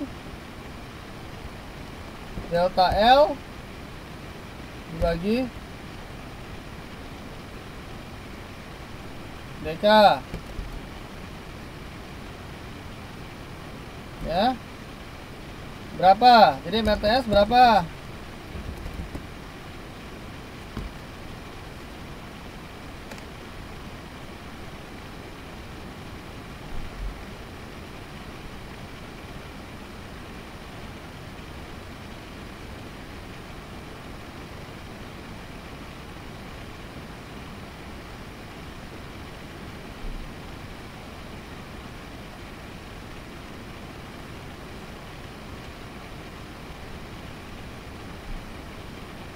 ya, sama dengan,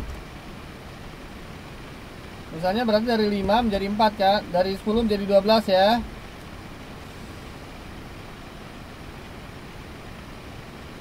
Dari 12 dikurangi menjadi 10 ya, delta L ya, dibagi ya, 4 juta dikurangi 5 juta, jadi sama dengan 2 dibagi 5 juta ya, 2 dibagi 1 juta ya, sama dengan minus 5, min 1 500 sama dengan min 2, sama dengan min 2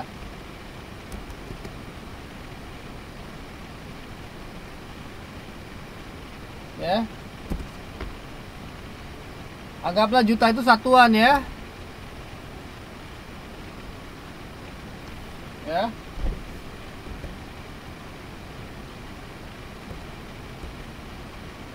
Paham tidak? Tanda minus ini menunjukkan bahwa kalau kita ingin mengurangi tenaga kerja, maka duitnya harus diperbanyak ya. Anggap juta satuan ya.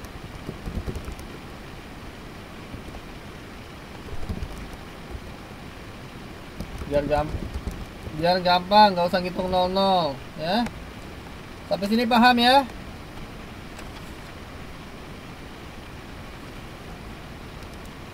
Balasri paham nggak?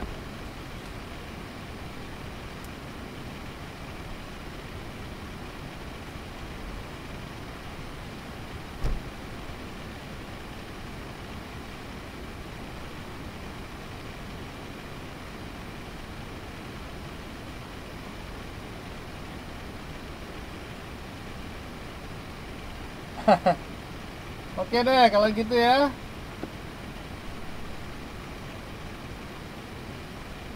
Paham ya? Gampang kok. Kita pakai akal aja, pakai logik. Biar produktif ya. Kalau biar produktif ya, gajinya dibesarin kan? Ya kan? Atau ditambahin suatu alat. Jadi misalnya untuk memproduksi 1000 potong ya, untuk produksi 1000 potong ya, tadinya kita perlu 12 orang, kita bisa gunakan 10 orang misalnya dengan tambahan modal. Tambahan modal itu bisa buat apa? Bisa buat membeli suatu, bisa menggaji orang pertama, bisa menggaji orang yang lebih pintar, atau kedua ya, kita bisa membeli mesin yang lebih bagus ya, sehingga kombinasinya seperti itu. Kita sedikit orang dapat produktivitas yang sama ya. Sebenarnya pakai logika aja ya, gampang kok ya. Paham ya? Paham ya Mbak Lasri ya?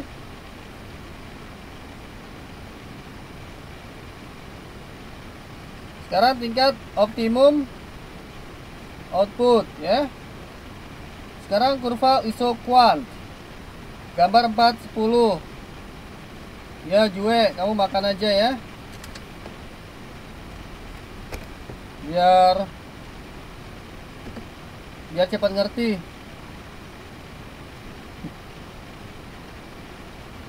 ya. Oke. Nah, kurva isoquant ini kita memisahkan, didefinisikan sebagai kita memisahkan bidang kombinasi dua faktor yang mungkin dan tidak mungkin dipilih ya.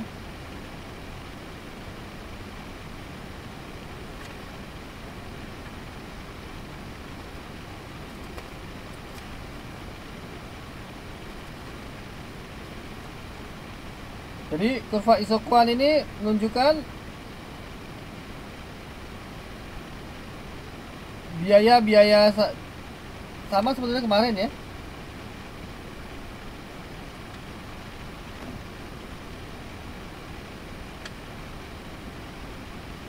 Titik-titik kombinasi yang terletak di sebelah bawah kurva ISO produk tidak mungkin dicapai untuk produksi tingkat output ditunjukkan oleh kurva ISO produk yang bersangkutan. Nah, jadi titik kombinasi di sepanjang kurva ISO produk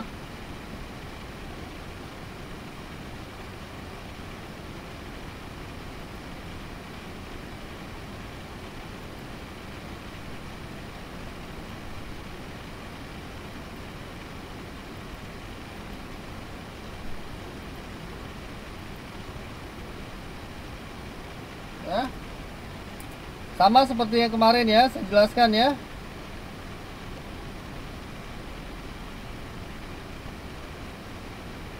Titik kombinasi faktor produksi yang terletak sebelah bawah kurva produk tersebut mengandung faktor-faktor produksi yang lebih sedikit jumlahnya daripada jumlah minimum yang dibutuhkan tidak cukup. Nah, ini baca aja lah definisi-definisinya ya.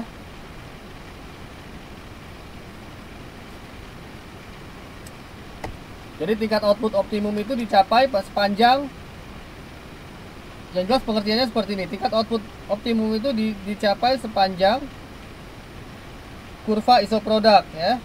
Itu saja.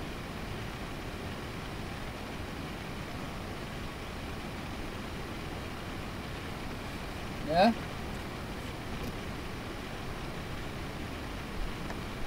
Kemudian optimum itu bisa dicapai kalau kita lihat biaya terendah ya. Karena itu, karena dengan kurva ISO produk kan hanya menggambarkan titik produksi saja, kombinasi saja. Maka kita perlu perpotongan dua kurva, kurva satu lagi atau gambar satu lagi yang menjelaskan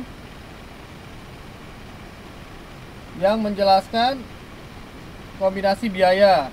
Karena itu kita perlu kurva biaya. Nah, kurva biaya ini akan memotong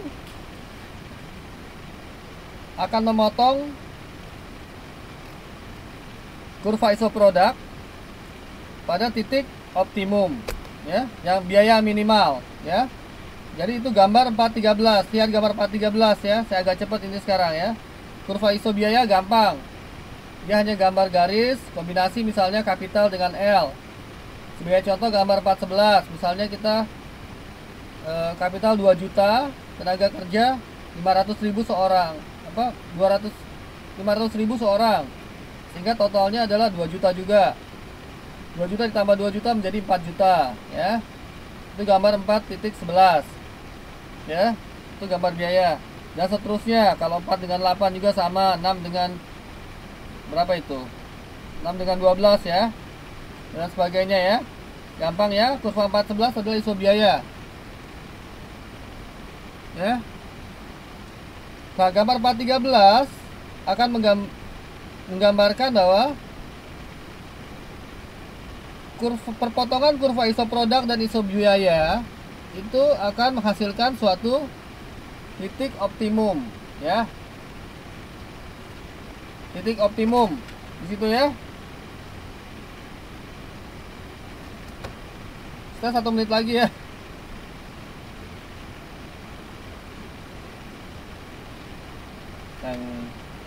Ya. Oh. Sampai sini paham nggak? 413 itu ya.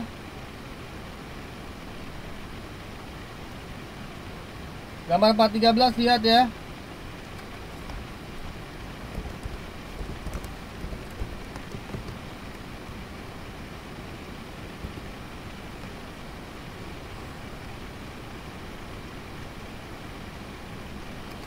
Kurva 413 itu kita lihat ada perpotongan antara biaya, garis ISO biaya dan garis ISO produk ya.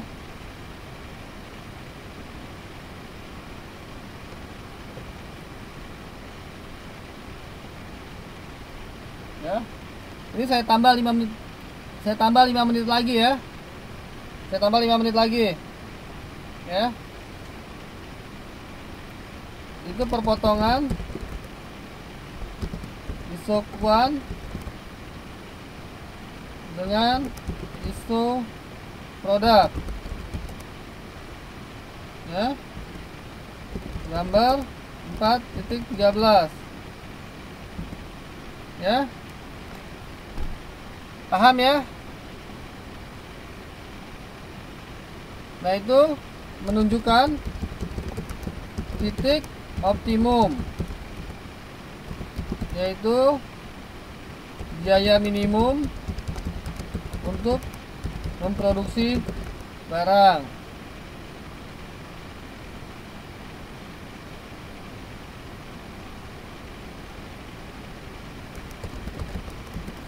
Ya.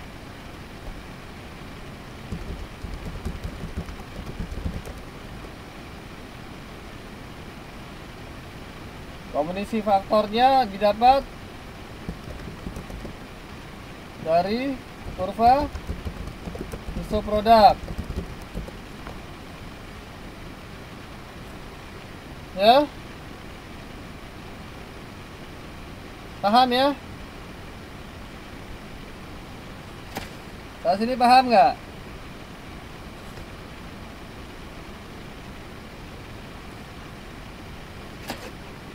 Kemudian saya lanjut ya, biaya produksi jangka panjang.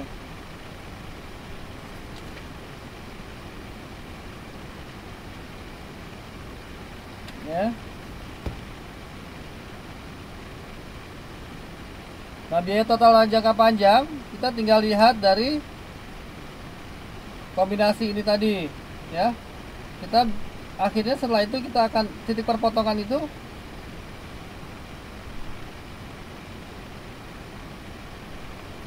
ya. Titik perpotongan itu akan menghasilkan yang namanya adalah expansion path, ya, jalur perluasan produksi, ya.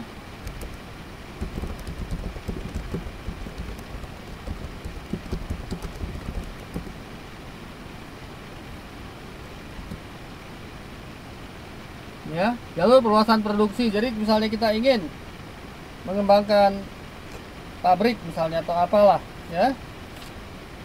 Karena makin ke atas kan kurva isoproduk itu makin besar, ya. Maka perpotongannya itu menghasilkan suatu grafik baru seperti gambar 415, ya. Gambar 415. Ya. Paham ya? Kalau belum paham, tanya lagi aja nanti. Kira-kira mau ada tambahan lagi nggak? Ada mau tambahan kelas lagi tidak? Karena saya belum menjelaskan biaya produksi jangka panjang dan skala produksi.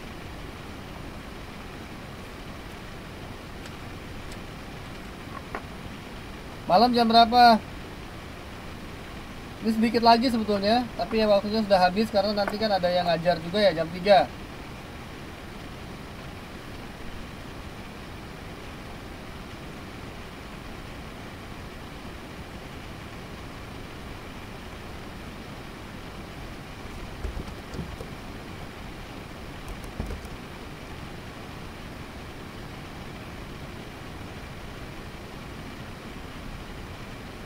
Oke, saya tutup dulu sampai di sini nih, 30 detik lagi. Ya.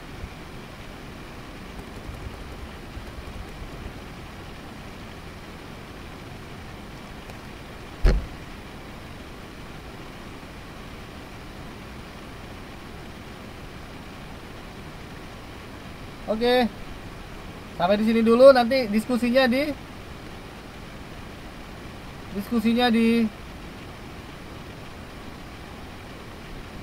FB aja ya.